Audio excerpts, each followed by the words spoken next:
Olá, o STF Cast está começando. Este é o programa de estreia. É o primeiro videocast do Tribunal da Constituição.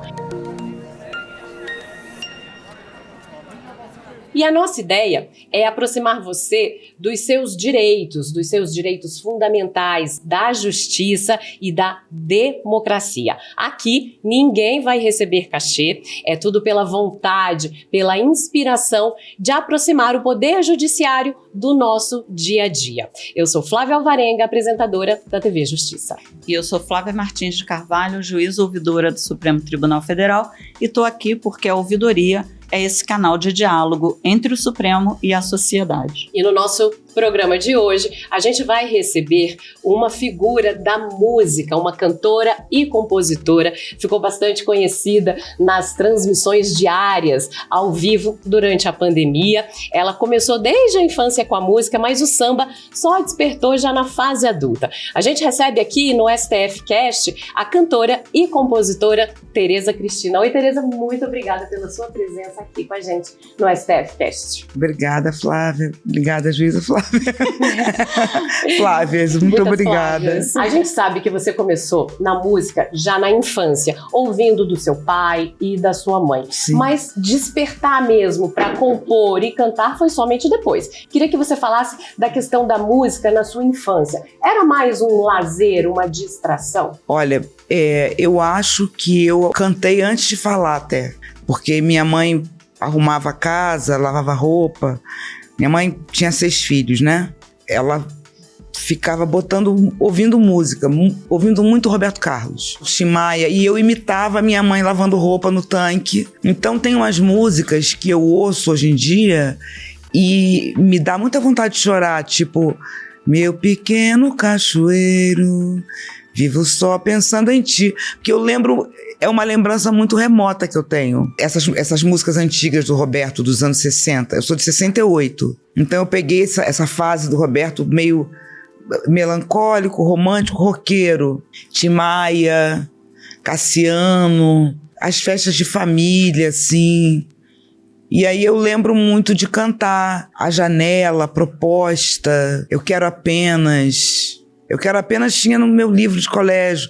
Eu quero apenas andar nos campos. Eu quero apenas cantar meu canto. Eu só não quero cantar sozinho. Eu quero um coro de passarinho. Achava aquilo tão bonito, assim. E o samba veio mais tarde, assim, com 6 anos, eu acho. 6, 7 anos. Pela sua mãe ou mais? Pelo meu pai. Seu pai. Meu pai era feirante e aí ele ficava ensacando limão para vender na feira. Ele vendia laranja e limão. E aí eu ajudava ele a ensacar o limão. Eu fazia mal feito, eu acho que ele queria mais uma companhia, né? E aí ele ficava ouvindo Candeia. Eu ouvia, mas eu era tão aficionada com a música americana. Era o seu lazer naquela época. Isso. Você criança, naquela época mesmo. Como você avalia essa sua relação da música com a questão da diversão, do direito ao lazer, pensando nas crianças hoje, atualmente, nessa relação? Eu acho que a música me tirava da realidade. A música, por exemplo, na minha primeira casa que eu tive, minha mãe tinha o LP Construção, do Chico Buarque. Ele ficava na sala ali. Então eu achava que aquilo ali era um disco de criança, que falava do menino Jesus, tinha um sininho. O Construção, a própria letra, tinha aquela coisa de palavra pro paroxítono que a professora falava. Enfim, eu achava que era um disco de criança. E como a gente morava numa casa muito pequena, a gente dormia na mesma cama, imagina. Meu irmão no berço e 5 filhos, 2 pais, né? 7 pessoas numa cama. A música fazia com que... Foi o melhor momento da minha vida. Que a gente era muito... Parecia uns koalas, sabe? Assim. Muito amor.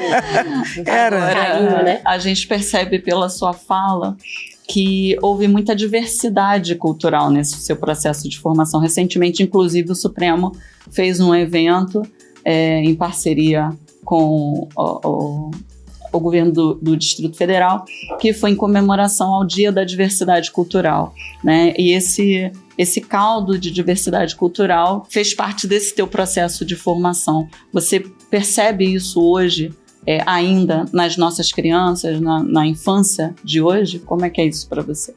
Eu acho uma pergunta bem interessante, porque a gente tem que ter muito cuidado com o que as crianças ouvem. Por exemplo, em casa eu ouço Jorge Aragão, Raça Negra, Chico Buarque, Gilberto Gil, Caetano Veloso, Nana Caymmi. A minha filha virou a maior fã do Chico Buarque que você pode imaginar. E eu nunca falei, Lorena, ouve... Não, ela me ouviu, ela ouviu eu ouvindo a música, então ela prestou atenção e ela mesma foi procurar nas plataformas de streaming lá, ela procurou ouvir. Eu ouvi a minha mãe cantando Roberto Carlos, então as músicas do Roberto e do Erasmo têm um valor sentimental para mim. Meu pai ouvia Candeia, depois mais tarde, quando eu fiz 25 anos, o Candeia voltou para minha vida e me fez virar cantora e compositora. Mas eu fico muito preocupada com o conteúdo que, às vezes, os pais estão ouvindo e que a criança está ouvindo. Você pode achar que ela não está ouvindo, mas ela está ouvindo. Então é um conteúdo, às vezes, que fala de sexo, fala de violência, fala de ações que essa criança pode conhecer como realidade daqui a alguns anos, mas ela já vai se ambientando com uma realidade que ela não precisa ouvir, eu acho. Qual você acha que é o poder na hora de compor uma música? Você acha que a música, que a cultura, ela desperta essa sensação de dever e direito, desperta a nossa cidadania? Sim. De que forma? Numa letra? Na mensagem que você passa para o seu público? Eu acho que... Bom, se a letra da música não fosse tão importante, os militares não iam ter tanto trabalho em censurar músicas, né? Eles censuravam músicas que às vezes eles nem entendiam a letra, mas eles achavam, não, alguma coisa aqui de subversivo tem, então eu vou censurar. Claro que alguns compositores geniais conseguiam driblar esse tipo de censura. A censura na época da ditadura, eles sabiam muito bem o que eles estavam censurando, então eles achavam que aquela letra não podia entrar na cabeça dos brasileiros, porque os brasileiros iam pensar e iam refletir. A música faz a gente pensar, faz a gente refletir, mesmo que naquele momento seja só uma música. A música nunca é só uma música. Não sei se vocês já viram isso na internet. Eles pegam a molécula da água e eles colocam música clássica. E aí ela forma um desenho. Aí eles colocam um rock, um heavy metal. Aí ela faz outro desenho. Então, quanto mais calma, mais violenta, mais pesada a música, a água vai formando desenhos distintos, diferentes. Nós somos 70% de água. Então a música tem o poder de mexer com a gente sem a gente saber. A gente às vezes vai a um show e sai do show melhor do que a gente entrou. Existe esse transe coletivo, né? A gente pôde observar. Agora no Rio teve esse show da Lady Gaga. Será que aquelas pessoas estavam entendendo o que ela estava falando? Talvez algumas pessoas não sabiam de inglês. Mas a melodia, a instrumentação, ela mexe com a nossa água, ela mexe com o nosso interno. Então, a música, a gente tem que ter muita responsabilidade na hora de compor, eu acho. E eu, como tive ótimos professores, meu Deus do céu, a música brasileira é uma das melhores músicas do mundo. Então, assim, ela era para os militares perigosa porque ela colocava a gente diante de situações em que a gente poderia se considerar frágil e a gente tinha força para pular aquele muro. Eu tenho muito orgulho de ser brasileira por conta da música. Primeiramente, assim, a nossa cultura é muito forte e eu acho que a música é um pilar da cultura brasileira. Tem que ser divulgado, a gente tem que cantar, mesmo que eu não seja cantora, cantar faz bem em casa. Eu, pelo menos, assim, eu faço faxina cantando. Aqui o tempo passa e eu não vejo. Você falou uma coisa importante que foi o papel de professores e professoras na sua vida, né? E aqui a gente tem um projeto no Supremo que se chama STF na Escola. Nós vamos às escolas públicas e privadas de ensino médio fundamental e apresentamos um pouco para as crianças o papel do Supremo, da democracia, da Constituição.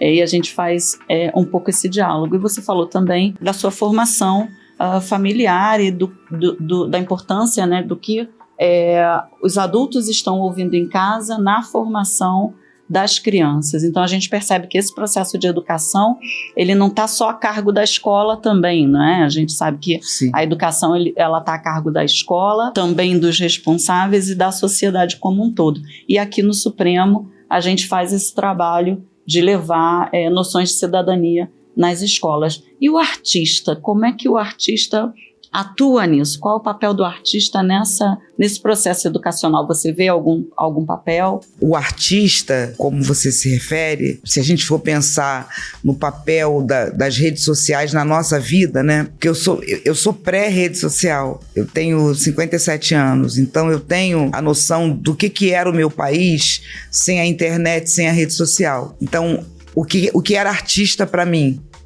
Artista era o Milton Nascimento, era o Chico Buarque, era a Nana Caymmi, era a Ângela Rorô, era a Fátima Guedes. Artistas. Hoje em dia a gente chama de artista gente que não tem nada a ver com a arte.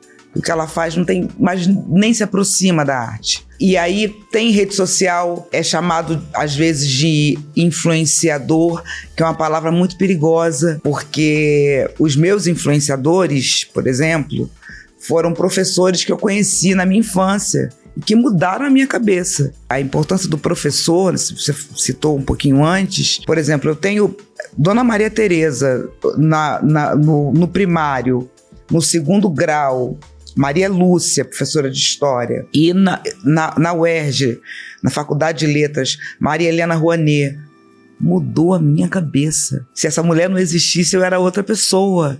E eu, graças a Deus, eu pude. Ela não tem rede social, mas na pandemia a filha dela entrou em contato comigo, porque eu fiz uma live falando dos professores e falei dela, que com 3 aulas ela fez a minha cabeça. Ela era uma aula sobre perspectiva, a importância da perspectiva. Então a importância de, quando a gente recebe uma notícia, é saber de onde vem aquela notícia, quem produziu aquela notícia e para onde aquela notícia vai e de que lugar a gente vê aquela notícia. E a notícia, não estamos falando de notícia, estamos falando de tudo.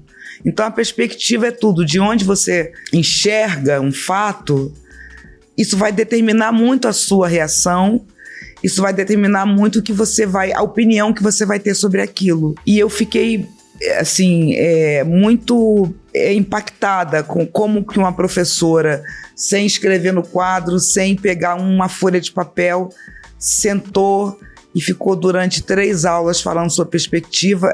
Ela usou o quadro do Velázquez, As Meninas, e eu saí dali, eu falei, eu sou outra pessoa, sabe?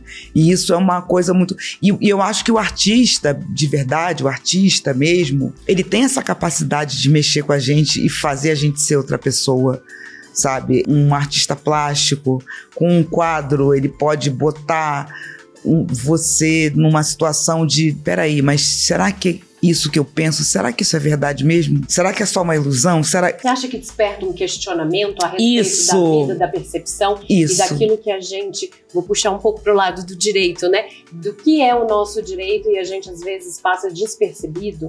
É esse despertar que a música, que a cultura pode trazer? Isso, a gente precisa ter essa ideia, a gente precisa aprender a questionar e entender que o questionamento é um direito nosso. Isso, de alguma forma, vai nos ajudar hoje a combater as fake news, não é, Tereza? Que estão aí, em alguma medida, comprometendo muito a democracia. É um monstro, na verdade. É um monstro que a gente viu crescer. Porque eu tenho, infelizmente, né? Na minha família, tem pessoas que não veem mais TV, veem o Zap. Leem jornal? Não. Então, o jornal não fala a verdade. A TV não fala a verdade.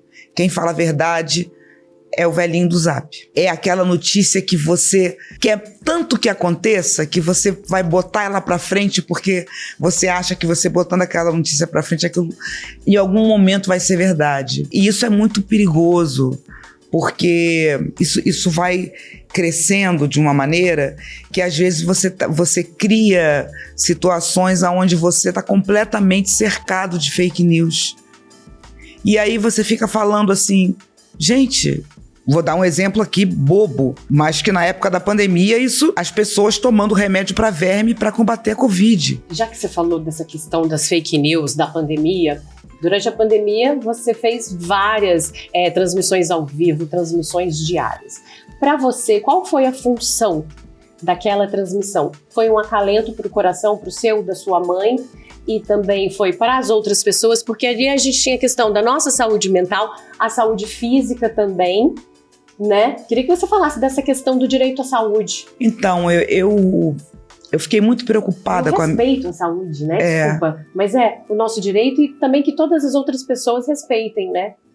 Rapidamente, eu percebi que a minha mãe estava muito ligada ali na TV. Algumas cenas chocaram muito a minha mãe, que foram as cenas em que eles botaram os lugares mais conhecidos do mundo vazio. Então, a Praça de Maio vazia, a Praça do Vaticano vazia, a Quinta Avenida vazia, as praias, tudo, né? A nossa rua mesmo. E aí o olhar da minha mãe mudou. E eu fiquei muito preocupada com ela. E eu lembrei de um filme que era Deus Lenin, que a Alemanha mudou e a mãe do rapaz tinha tido um AVC, uma coisa, e ela não podia receber emoções fortes. Então ele recriou uma Alemanha para a mãe dele. E eu fiz isso um pouquinho com a minha mãe. Eu como a TV era smart, a televisão da minha mãe virou YouTube. Então não tinha Jornal Nacional, não tinha nada.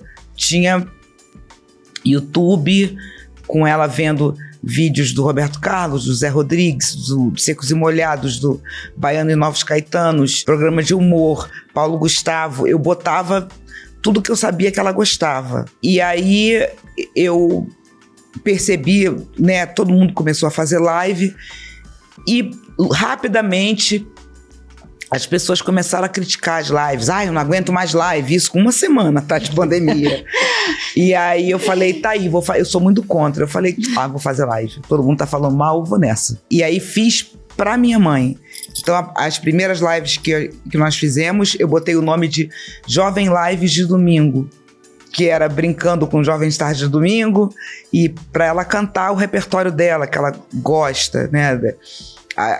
A era de ouro das rádios, as músicas do Roberto, do Erasmo, do Zé Rodrigues, o repertório do Ney Matogrosso, da Dalva de Oliveira.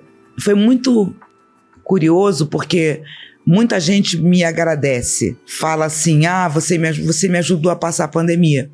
Eu estava me ajudando também. E eu não entendi, porque isso não tem aviso, né?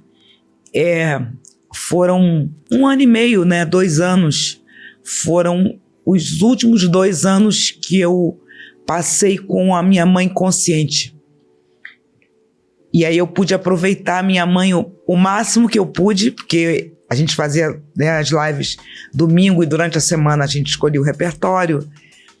E era a minha mãe hoje está com Alzheimer e demência. E um quadro irreversível, ela não me reconhece mais. E aí eu agradeço a Deus porque eu falo assim, caramba, o mundo estava de pernas pro ar, sem nenhum tipo de esperança, e a minha mãe passou os últimos 2 anos, eu acho que foi quando ela foi mais feliz. Minha mãe nasceu para cantar, ela sempre quis ser cantora. Teve uma vida muito difícil. Criou 6 filhos, e aí as lives para ela eram tudo. Ela ia pesquisar e passava a semana, né, tentando aprender as músicas e os vídeos também. E ela gostava de ver a Rita Lee novinha começando, o Ney começando, o Roberto Diamante Cor-de-Rosa. Eu tentei trazer tudo que ela gostava. Claro que o Alzheimer, por ser uma doença muito silenciosa, ele já começou a se manifestar um pouquinho. Então eu comecei a perceber também que ela começava a não ter muita paciência de querer assistir tudo. Coisas que ela gostava muito, ela já não queria mais ouvir.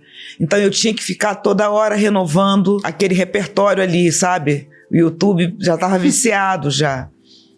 E mesmo nas lives ela já estava com um pouco de impaciência. Mas durante a pandemia eu fiz o que eu pude para poder não só levar cultura brasileira, mas eu cuidei da minha mãe, dei felicidade para minha mãe e pude falar com os poucos seguidores que eu tinha que, gente, a Terra não é plana. O cientista é importante. A ciência existe a nosso favor. A vacina, quando eu era criança, minha mãe e meu pai não precisavam me autorizar para ser vacinada. Eu ia para o colégio e aí vinha uma bomba desse tamanho, que era aquela... que você ficava com aquele braço cheio de pus, quase que 3 meses com aquele... Eu tenho marca até hoje da vacina BCG, vacina tríplice. Você chegava em casa e falava, fui vacinada. Então hoje, com essa desinformação toda, a gente está numa regressão muito grande e vendo doenças que foram erradicadas voltando pela falta de vacina. A gente não pode ter uma pessoa... sei lá, eu acho que era ministro, terraplanista. Sabe, o Brasil, ele deu tantos passos para trás e principalmente no momento onde o mundo precisava de lucidez. A vacinação foi extremamente importante, foi fundamental, né? Fundamental. E se não fosse o STF... Meu Deus do céu, aonde a gente ia estar agora? Será que eu ia estar aqui? Será que eu ia estar viva? Foram muitas medidas adotadas, né, ao longo da pandemia, pela Justiça. O STF teve um papel muito importante na questão da garantia da vacinação, na própria questão da autonomia dos estados e da garantia do lockdown. Enfim, uma série de iniciativas, né? Que o STF é provocado, mas uma série de decisões do STF que, em alguma medida, contribuíram para conter os danos que foram gigantescos em decorrência da pandemia. Mas eu queria voltar num ponto, Tereza, que você trouxe, que é muito interessante, que é esse momento seu de cuidado da sua mãe, né? Durante o início da sua vida, foi a sua mãe que esteve ali na tarefa de cuidado, e hoje esse papel se inverte e você está nessa tarefa de cuidado, e nós sabemos que a nossa sociedade ainda organiza as tarefas de cuidado muito mais a cargo de mulheres do que de homens. A nossa sociedade tem essa desigualdade em termos dos papéis que estão atribuídos na sociedade. Como é que você enxerga isso? Que eu tenho certeza que não é um peso para você, evidentemente, cuidar da sua mãe, mas essa distribuição social das atividades de tal forma que as mulheres têm a tarefa de cuidado muito mais do que os homens naquilo que é a organização da sociedade. Queria acrescentar também essa relação com a sua mãe e com a sua filha, porque você é mãe de uma adolescente, né? Sim. Como criar uma jovem mulher que esteja aí pronta para defender o direito dela de estar presente, de lutar por aquilo que ela quer? Eu vou começar pela minha filha. O que eu falo para ela é: nós vivemos num país e pela escala, num mundo aonde a mulher, ela precisa ser muito esperta, ela precisa ser muito inteligente, porque vivemos num país machista, misógino, e a qualquer momento esse machismo e essa misoginia, ela vai chegar e ela vai botar o dedo na sua cara, a qualquer momento. Não importa o cargo que você ocupe, não importa a classe social que você esteja, você sendo mulher, em algum momento você pode ser refém. E isso acontece todo dia. Isso acontece atrás das câmeras, na frente das câmeras, isso acontece no escuro, isso acontece na rua, isso acontece em movimentos, em ambientes movimentados, em ambientes desertos. Não importa. Então, assim, o que eu falo para a Lorena é: ela tem que estar preparada para isso. A gente não vive num mundo cor-de-rosa, não. O Brasil, ele é um país extremamente machista. Muitos dos direitos adquiridos pelas mulheres são recentes. A nossa democracia é recente. A nossa democracia, se a gente for olhar para o mundo, ela é um bebê. Então a gente tem que tratar. Eu fiquei muito contente quando começou o podcast e aí eu ouvi essas palavras: STF, democracia, justiça. Isso tem que estar na cabeça das nossas crianças. Então, assim, eu cuido da minha filha com o carinho que a minha mãe cuidou de mim, e eu acho que o que hoje eu e a minha irmã, meus irmãos, que a gente faz com a nossa mãe, não é nada diante do que ela passou para criar a gente. Claro que é muito difícil enxergar a nossa mãe como um bebê. A minha cabeça já passou por vários estágios.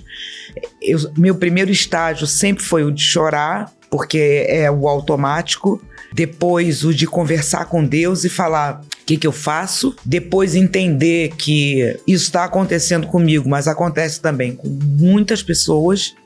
A Alzheimer é uma doença que a gente precisa ter muito cuidado, porque qualquer doença silenciosa, a gente tem que perceber. Ela é silenciosa, mas ela tem umas dicasinhas, né? Ela dá umas pistas. E hoje é muito curioso, porque nós parimos, nós colocamos as pessoas no mundo.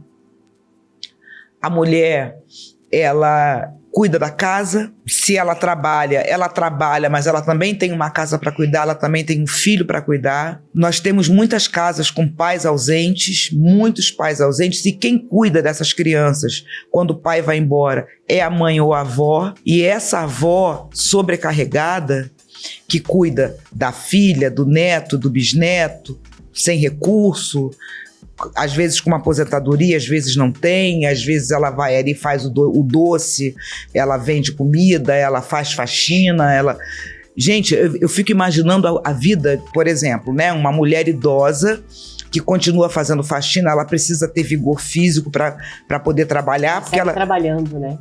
E aí ela tá 4 horas da manhã no ponto de ônibus, porque ela tem que chegar na casa antes dos patrões acordarem, para poder tirar a manteiga da geladeira, para poder fazer o café, para poder limpar a casa. E muitas vezes as pessoas, os patrões não entendem e tratam essa mulher da pior maneira possível. Então a vida dessa mulher é sempre muito corrida, muito corrida, muito corrida. E essa mulher precisa de cuidado. Essa mulher, ela não escolheu ser guerreira. Então, assim, a minha mãe foi guerreira, não porque ela escolheu, mas porque a vida impôs. E o mínimo, o que eu tô fazendo pela minha mãe é o mínimo. Eu sei que ela não tá consciente, assim, mas em algum momento eu espero que ela esteja entendendo que ela merece ter carinho, que ela não teve carinho durante a vida dela. Ela não teve carinho da madrasta, o pai teve que dividir os filhos porque a mãe dela morreu cedo, a minha mãe não foi tratada com carinho. Então, ela criou a gente, ela dava carinho de outras maneiras. Como, por exemplo, colocar a música na minha vida, na vida dos meus irmãos. A minha mãe me mostrou o que era um artista. Eu lembro que eu fiquei assustada quando eu vi a capa do Secos e Molhados, que era uma cabeça em cima de uma mesa pintada. Eu tinha medo daquela capa. Eu falei, mãe, esse homem é estranho, o Ney Matogrosso. Ela falou, minha filha, ele não é estranho, ele é artista. Aí eu entendi que a arte era um lugar tanto de fuga como acolhimento. De possibilidades também, sim, né? E ela me mostrou tudo. Ela me mostrou que a música não era só um segmento. A minha mãe me mostrou Ray Conniff, ela me mostrou Nat King Cole, ela me mostrou Roberto Carlos, ela me mostrou Rita Lee, Nana Caymmi, Elba Ramalho. Era assim, a música na minha casa não tinha rótulo, a gente poderia ouvir qualquer tipo de música. Então, hoje, que ela, né, ela tá ali, eu não sei se ela tá ouvindo, se ela não tá, a gente coloca as coisas para ela ouvir. Eu queria aproveitar esse espaço, né, já que é a estreia. Você tem uma mãe que tá consciente, sua mãe te ouve, sua mãe te conhece, sua mãe te dá boa noite, te dá bom dia.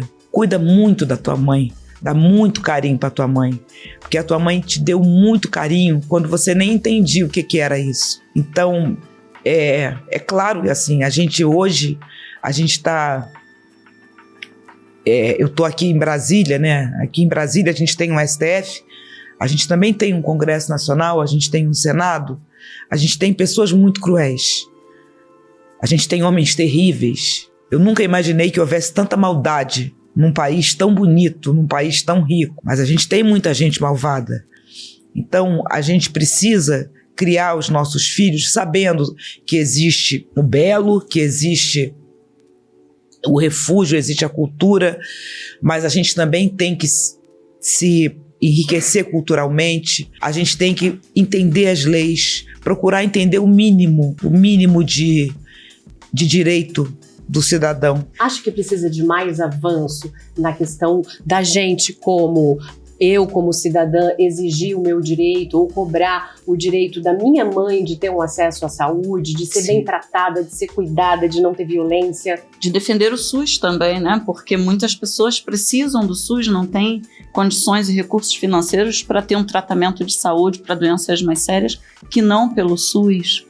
E é muito orquestrado, na verdade, porque, veja bem, nós passamos por uma pandemia e nós vimos pessoas atacando quem podia nos salvar. Então, o cientista era o vilão, a vacina era o vilão, a ciência era o vilão, o artista também era o vilão, porque o artista abria os nossos olhos, o artista tinha essa coisa de transgredir, né? Então, assim, a gente precisa entender que a lei existe para proteger o cidadão e para armar o cidadão contra a injustiça, não é isso? Sim. Então, a gente precisa ter acesso aos nossos direitos. Muitas vezes os nossos direitos estão sendo vilipendiados, a gente não sabe. As pessoas não sabem. E aí, a pessoa que tem o mínimo de cultura dessa literatura penal, ela se sobressai. Agora, também, às vezes, nós vemos pessoas que estão estudando direito, que dizem que estudam direito, atacando o SUS. Gente, como é que você vai atacar o melhor sistema de saúde do mundo? Por que a Pfizer queria que o Brasil começasse a vacinar? Por causa do SUS. Porque ela sabia que o SUS ia distribuir a vacina para o Brasil inteiro. Uma pessoa para atacar o SUS, ela não é mal informada, ela é mal intencionada. Porque se você vai no exterior quebrar uma perna, ficar doente, precisar de um atendimento médico, você vai ficar na rua se você não tiver dinheiro. E mesmo os milionários, eles vêm para cá para se cuidar. Então, assim, a gente tem um sistema de saúde que ele atende a população de rua, ele atende a classe C dele, ele atende a classe média, ele atende os milionários, e existem serviços que mesmo os milionários, mesmo quem tem um plano de saúde mais caro, ele só consegue no SUS.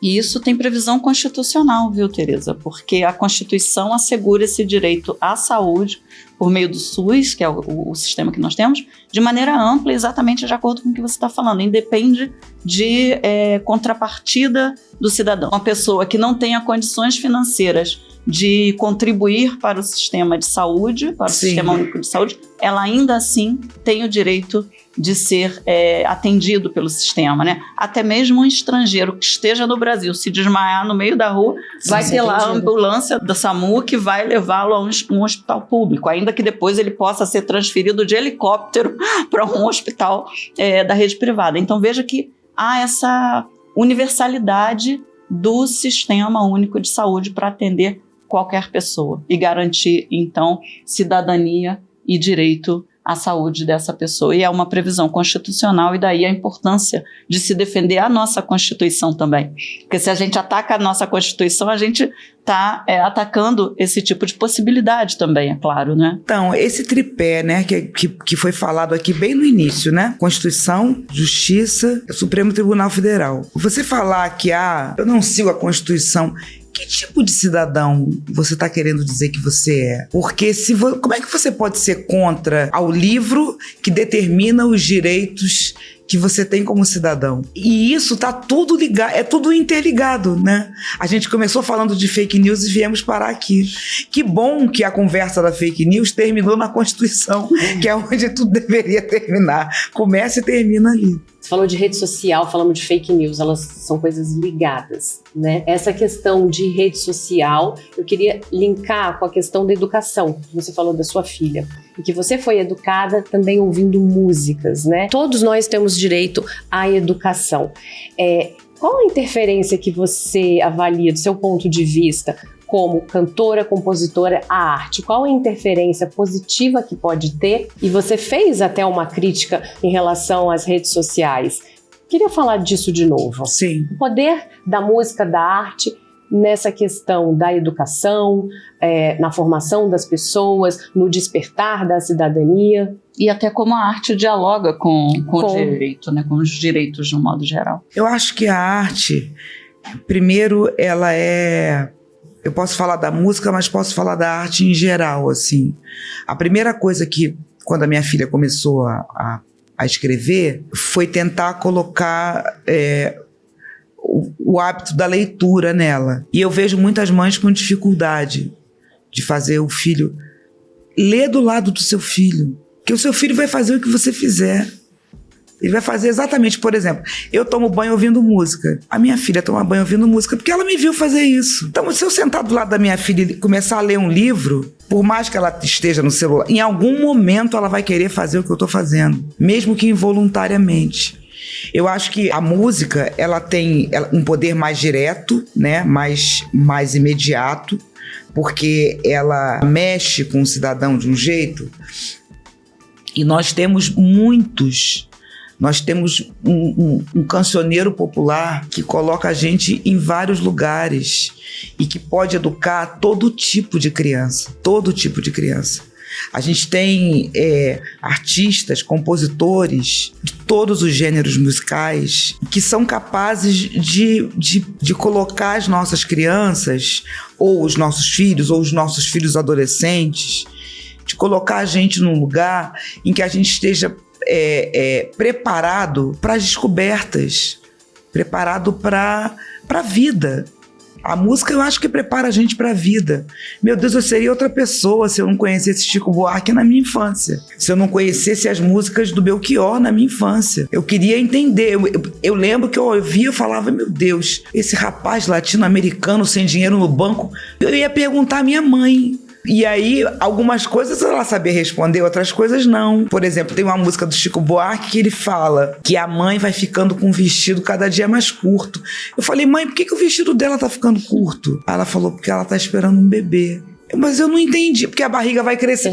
Quer dizer, assuntos até que eram tabus, a música às vezes vai colocando de um jeito que seja mais ameno. Não que a gente evite algumas situações, mas que a gente consiga chegar, que a gente consiga falar. Por exemplo, a questão do abuso à criança tem que ser colocado.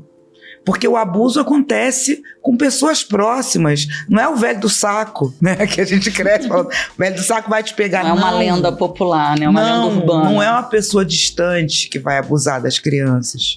É uma pessoa próxima. Às vezes não é um tio, às vezes é um vizinho, às vezes é o padrasto, às vezes, infelizmente, é o próprio pai. E essa criança tem que entender o que é carinho, o que é abuso. Essas coisas têm que ser faladas. Então, é muito curioso quando eu vejo alguém defendendo de que a gente não pode falar com as crianças disso. Por que será que essa pessoa está com essa veemência, querendo que as pessoas não falem, que as crianças não saibam que é um abuso, sabe?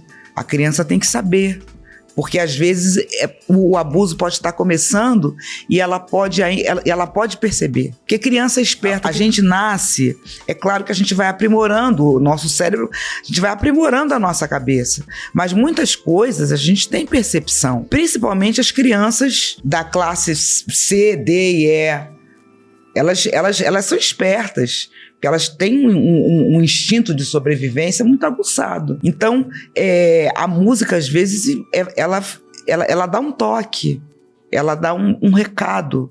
Ela ensina, né? Ela ensina e ela ajuda a gente a falar do assunto. Porque tem assuntos que não são agradáveis de falar, mas são necessários que eles sejam tocados, entendeu? Porque se a gente ficar fugindo desses assuntos... Eu cresci, a minha infância... Tinha um ditado que falava assim, futebol, religião e política não se discute. Olha onde a gente chegou. Tudo bem, a gente tem que discutir religião e política, sim. Porque hoje em dia a religião está querendo tomar o lugar da política. E quando a religião tomou o lugar da política, é só a gente procurar nos livros, a gente viu o que aconteceu com a humanidade. Então, assim, certas coisas têm que se discutir, sim. Eu cresci também ouvindo, em briga de marido e mulher não se mete a colher. Mete, sim. Você não pode ver uma mulher sendo agredida e não interferir. Sofrendo uma violência, né? Exatamente.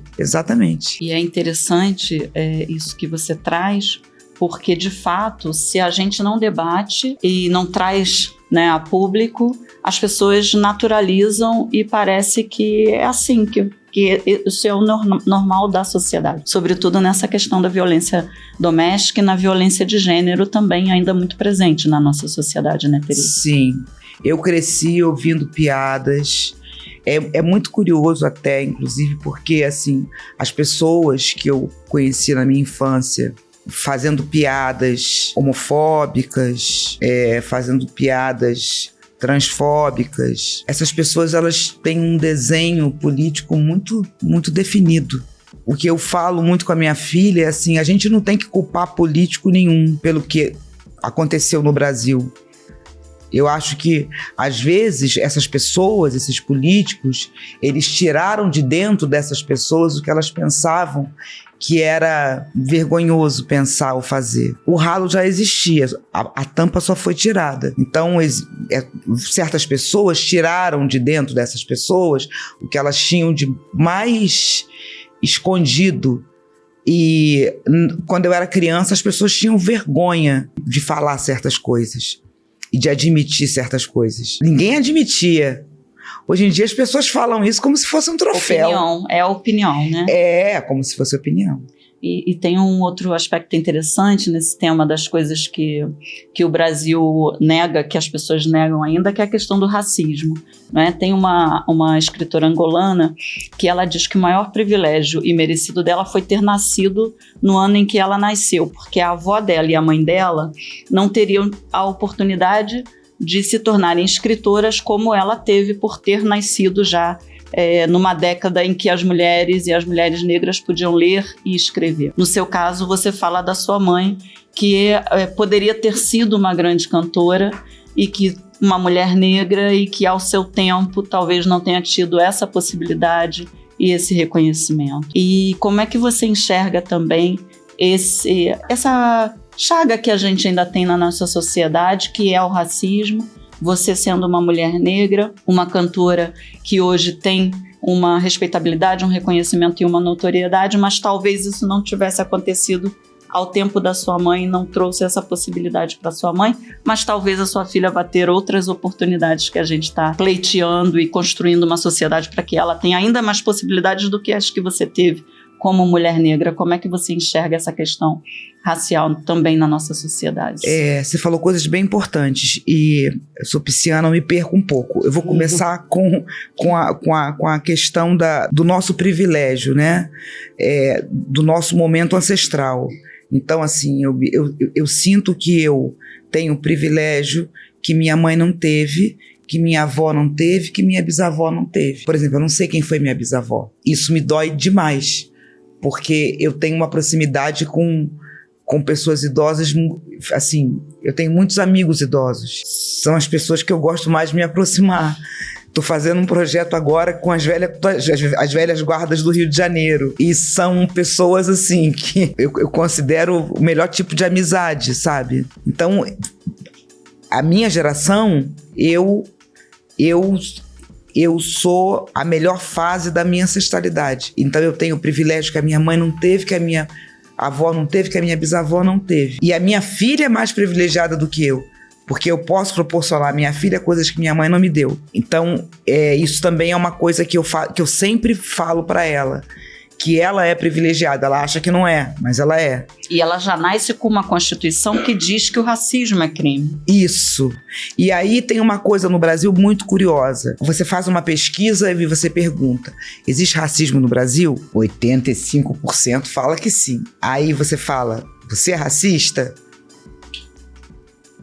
Ninguém é. Então, essa conta não está fechando. Porque as pessoas admitem que existe, mas ninguém é. Quando a gente vai notar que o racismo no Brasil eu considero o pior de todos, porque primeiro que nós fomos o último país a abolir a escravidão, gente. E nós só abolimos a escravidão por interesses comerciais. Não teve nenhum traço humano, não acredito em Isabel, a heroína, a redentora, isso não existe. Isso foi criado. Então, comercialmente, já não era interessante fazer negócios com o Brasil, porque o Brasil tinha muitos escravizados. Então, o negócio foi feito desse jeito. Os negros foram colocados na rua, se vira, dá teu jeito, não tem emprego, não tem nada, não tem condição nenhuma. Mas o racismo do Brasil, por exemplo, o racismo americano, ele é agressivo, mas ele é assumido. Então, assim, o americano racista, ele faz questão de dizer para você que ele é racista. O brasileiro racista, ele não vai falar para você que ele é racista porque pega mal. Então ele vai falar assim, entra por aquela porta ali porque essa aqui tá com defeito. Mentira, não tá com defeito nada. A pessoa tá numa festa, aí ela vê uma mulher negra, aí ela pede um copo d'água para essa mulher negra. Mesmo sabendo que essa mulher pode não ser uma mulher que tá trabalhando, ela pode estar ali igual a ela. Então tem os mecanismos que as pessoas vão fazendo e que vão separando. Isso é racismo também, mas é uma coisa mais... Velado. Ninguém quer... velado. E o racismo velado, ele é mais cruel do que o assumido. Tem uma coisa no samba, por exemplo, o samba não tem como o samba ser racista, né? Graças a Deus, não tem. Mas o samba, ele ainda é machista, mas ele não é machista velado. Então, quando o samba é machista, você percebe o samba é transparente. O samba já denuncia o racismo há muito tempo. Eu lembro, pude ver você muitas vezes cantando na Lapa, e a gente tem um samba que você canta divinamente bem, que é Madame diz que a raça não melhora, que a vida piora por causa do samba. Sim. A raça não melhora por causa do samba, Sim. A vida piora por causa do samba. O que a gente está falando aí, senão do racismo dessa madame? Para que discutir com madame? Para que discutir com madame? Eu lembro muito bem, eu fui fazer um show fechado, e show fechado, quem for cantor, vai entender muito bem que eu tô falando. Show fechado é aquele show que a gente faz para pessoas que não querem ouvir a gente. Que querem, estão ali para resolver negócios, para conhecer gente, para fazer o social e tal, e a gente tá ali de música de fundo. E aí o show era um show de 1h15, e aí eu fiz o show, ninguém me ouvia, todo mundo falava mais alto do que eu fiz 1h12 de show e acabei o show. E aí a contratante, uma mulher branca, chegou pra mim, só não botou o dedo na minha cara, mas ela falou, você não cumpriu o combinado, eu quero 1h15 de show, faltam 3 minutos. Aí eu voltei e eu falei, eu quero fazer mais uma música pra vocês, quero dar apesar de ninguém ter pedido, eu vou fazer um bis e eu quero oferecer essa música. E falei o nome da contratante, claro que ela nunca mais me contratou pra nada, mas eu falei, eu quero oferecer essa música pra fulana, e cantei. Madame diz que a raça não melhora, que a vida piora por causa do samba. Pra que discutir com madame? Tem uma coisa bem interessante, o Billy Blanco, que era um compositor branco, Billy Blanco fez A Banca do Distinto para Doris Monteiro cantar. E ele fez um caso real. A Doris Monteiro cantava no Beco das Garrafas e disse que tinha um cidadão, aquele cidadão do uísque mais caro, né? Que ficava com aquela garrafa daquele uísque importado, tomando. E aí ele chamava a Doris Monteiro de negrinha. A Doris Monteiro era uma mulher negra de pele clara, de cabelo liso, um fenótipo que poderia passar por branca. Quando eu era nova, né, a Doris Monteiro era chamada de branca. Hoje em dia a gente entende que não era, uma mulher negra de pele clara. Aquele homem sabia muito bem que ela não era branca, então ele falava, pede pra negrinha cantar. Ele pedia a ela para cantar A Banca do Distinto. E aí ela achava que ele era fã dela. E aí ele pedia pro garçom pra ela não vir na mesa falar com ele, que ele não queria falar com ela, não queria encostar nela. Olha que maluquice, né? Que doideira. E a gente, quando a gente fala de racismo, as pessoas acham que o racismo é só ofensa verbal, é só uma ação. Não, ele está escamoteado em qualquer tipo de não aproximação. Quando você não permite, por exemplo, que cantoras com o meu perfil tenham um patrocínio para fazer uma turnê nacional, isso é racismo. Quando não permitem que cantoras com o meu rosto, com o meu cabelo, com a minha cara, não tenham acesso a trilhas sonoras de novela ou a participar de festivais. Hoje, a gente está vendo isso mudar. Você acha que está mudando por quê? Porque as pessoas têm mais noção do que é direito dela, ou a justiça está mais presente? Eu acho que a justiça está mais presente, eu acho que tá vergonhoso demais. Dá pra ser mais presente ainda, não dá? Muito, muito.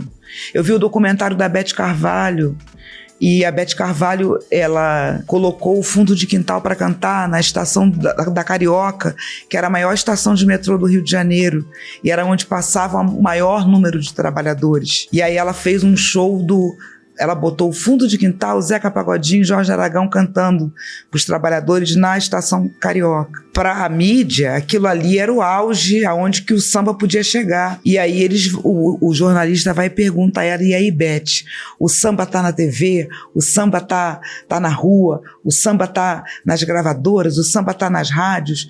E aí, o samba venceu, o que falta? Ela: negritude. Mas ela foi tão rápida. Ela foi tão rápida, ela não parou para pensar, peraí, o que está faltando? Falta negritude nos espaços de poder. Porque, às vezes, a gente fica lutando e querendo lutar pelos nossos direitos, né? Querendo avançar, mas quem decide não é negro. Então, como é que o avanço pode acontecer? Quando eu falo quem decide não é negro, não necessariamente a pessoa precisa ser negra, mas ela tem que, ou ela ser antirracista, e ela tem que ser aliada. Porque se ela não for aliada, ela não ajuda.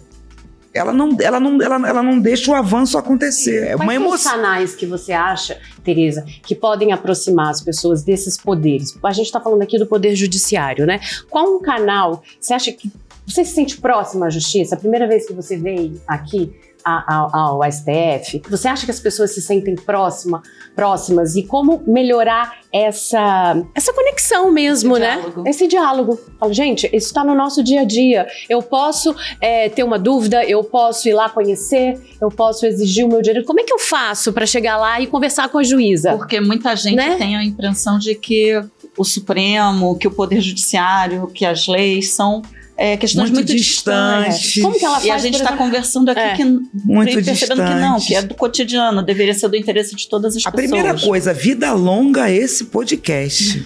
Se Deus quiser. Porque, assim, nunca imaginei que pudesse acontecer. Que a gente fica pensando, desculpa te interromper, mas como é que eu faço para sentar do lado da Flávia, que é juíza, ouvidora, deve chegar uma série de questionamentos, perguntas, ela vai até as escolas, ouve o que aquela criança pequenininha tem a dizer, né?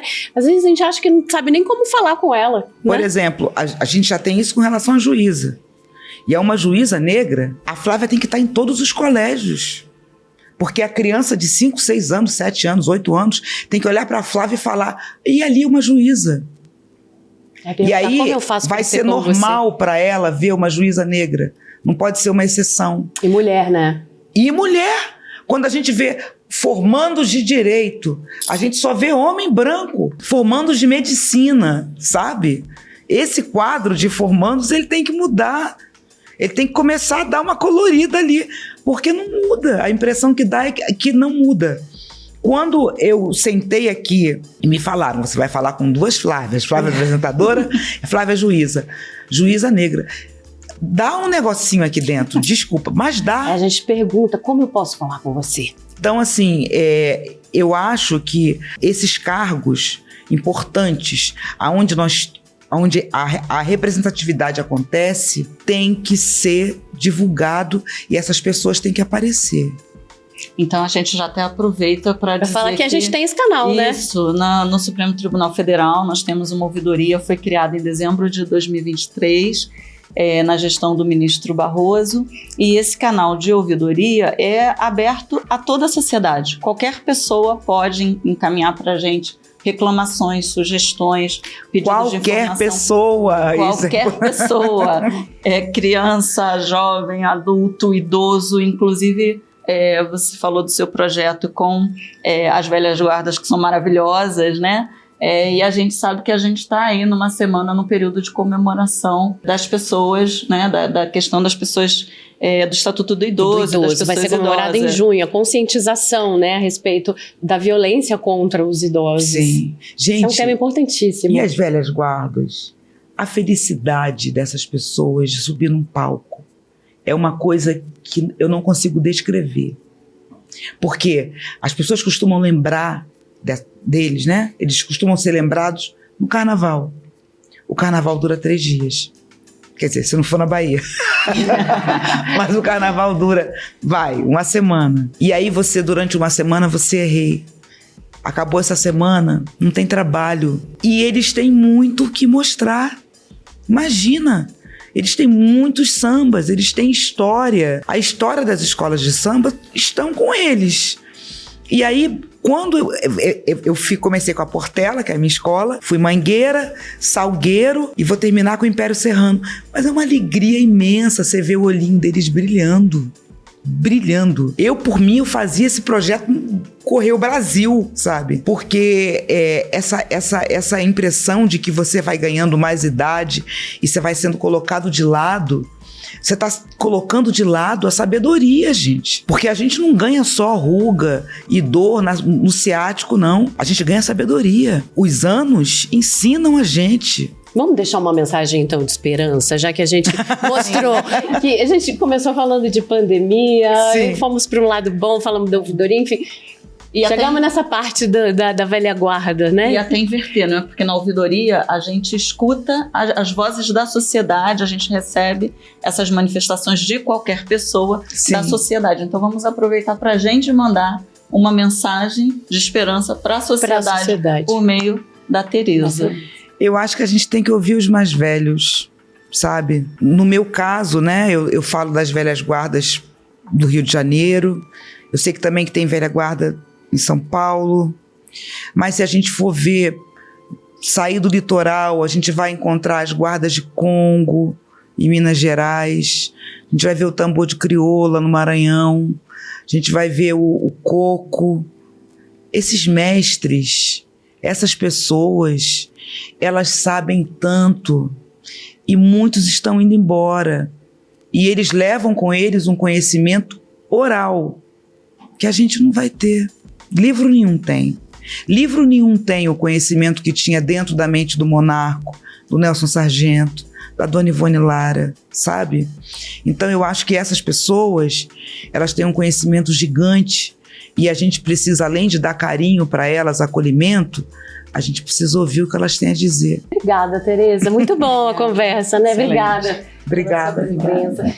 Então esse episódio do STF Cast está chegando ao fim. Você pode compartilhar para quem você quiser. Já está disponível nas plataformas, no YouTube, no Spotify. Né, Flávia? Sim, se você quiser mandar sua dúvida, sugestão, reclamação, dizer que gostou desse videocast, a gente tem o nosso canal da ouvidoria disponível no portal do Supremo Tribunal Federal. Muito obrigada, Flávia, juíza ouvidora do Supremo. E obrigada mais uma vez pela sua presença. Foi ótima a nossa conversa. Obrigada. Tchau.